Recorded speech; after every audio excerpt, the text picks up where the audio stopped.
Seigneur les taux échec. Le livre de Josué, chapitre 1, verset 8 nous dit que ce livre de la loi ne s'éloigne pas de ta bouche, médite-le jour et nuit pour agir fidèlement selon tout ce qui est écrit.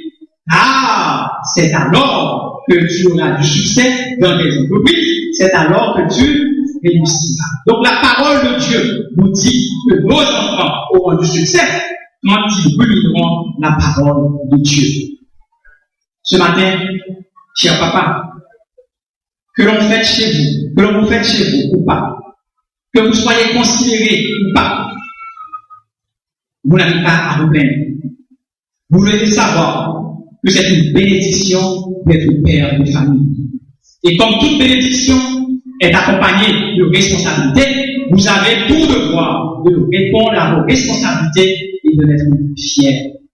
Si ce matin on n'a pas été le papa en or qu'on aurait dû être, est-ce fini pour autant? Non, ce n'est pas fini.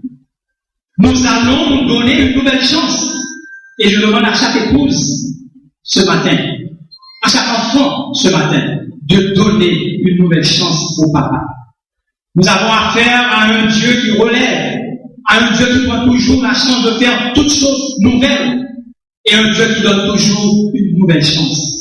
Alors, cher papa, comme moi, prenons la décision ce matin de recommencer avec nos enfants, de recommencer avec notre femme.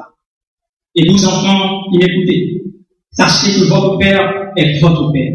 Vous lui devez respect, obéissance, amour, soumission jusqu'à votre mort. Car le Seigneur a mis à vos côtés votre père et votre mère pour que vous profitiez de leurs expériences. Retenez ceci, chers enfants. Un enfant, même lorsqu'il ne reste pas toujours un enfant, reste toujours l'enfant de ses parents. À l'occasion de cette période de fête des pères, à l'occasion de notre journée de famille, je veux une nouvelle fois demander à chaque papa de reconsidérer leur façon de se comporter dans la maison. Agissez tel qu'à la fin de vos jours, on dise au moins que vous avez été un père enseignant, un père protecteur, un père qui avait poussé ses enfants à chercher à faire la volonté du Seigneur. Mais pour chaque papa ce matin, c'est que vous soyez les pères dont vos enfants sont fiers et dont votre épouse heureuse. Puisse le Seigneur dans ses compassions nous aider, nous papas, à accomplir dignement et chrétiennement notre rôle, nous aider à devenir ses pères et pourquoi pas ses mères dans l'église, dans le foyer, dans notre société en tant besoin. Il en soit ainsi pour chaque jour.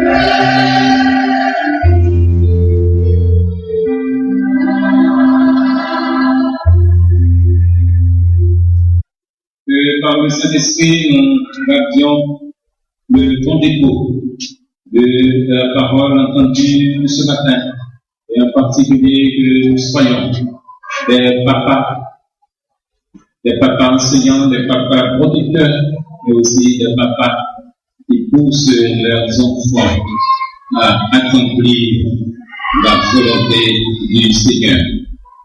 Nous allons, mes frères et mes sœurs de Christ, avancer vers la fin de ce culte, tout en ayant en tête la prédication du jour. Nous chantons « Venez au Sauveur charitable, c'est de mon cœur la grande désir. Seigneur, ta grâce est redoutable, qui ne veut pas la saisir. Ô Seigneur, en ce jour suprême, ton enfant saisira ta main, car toi seul est toujours le même, derrière, aujourd'hui, demain. Alors que les membres de Sarah Hippolyte s'avancent pour recueillir cette deuxième offrande, aux gens qui nous donnera les moyens nécessaires pour le transport collectif de l'Église. N'oubliez pas l'opération de Yadoken et honnête de tout genre et s'il vous plaît, vos pièces de 20 centimes d'une goutte.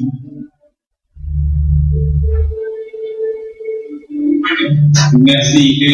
Et aussi vos 10 gouttes chirées, vos 20 gouttes chirées.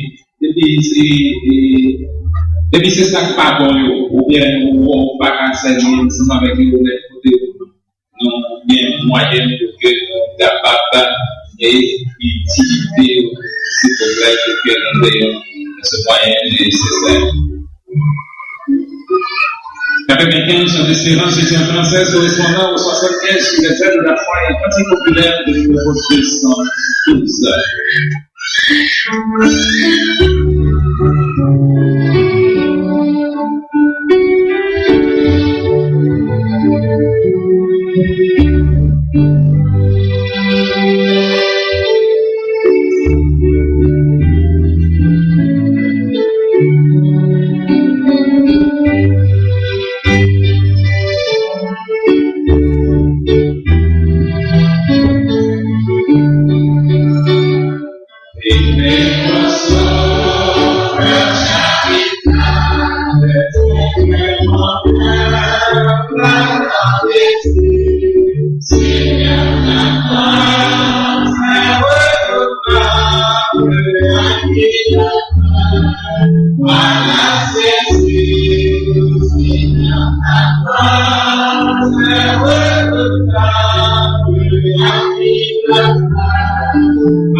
Merci. Assez pour un instant, s'il vous plaît.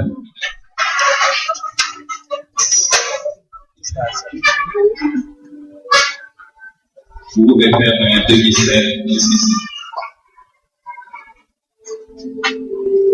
Ok. Ça va. Et chers parents, laissez-nous vous donner la lecture biblique pour cette belle circonstance. Et c'est un commandement que Dieu te donne aujourd'hui seront dans ton cœur. Tu les inculqueras à tes enfants et tu en parleras quand tu seras dans ta maison, quand tu iras en voyage, quand tu te coucheras et quand tu te lèveras. Dans le cours de l'année, Anne devint enceinte et elle enfanta un fils qu'elle nomma Samuel. Car, dit-elle, je l'ai demandé à l'Éternel. Quand elle m'eut sevré, elle me fit monter avec elle et prit 3 taureaux, un épha de farine et une autre de vin. Elle le mena dans la maison de l'Éternel à Shiloh. L'enfant était encore tout jeune. Ils dégorgèrent les taureaux et ils conduisirent l'enfant à Élie. Anne dit, mon Seigneur, pardon, aussi vrai que ton as vie, mon Seigneur, je suis cette femme qui me tenait ici près de toi pour prier l'Éternel. C'était pour cet enfant que je priais.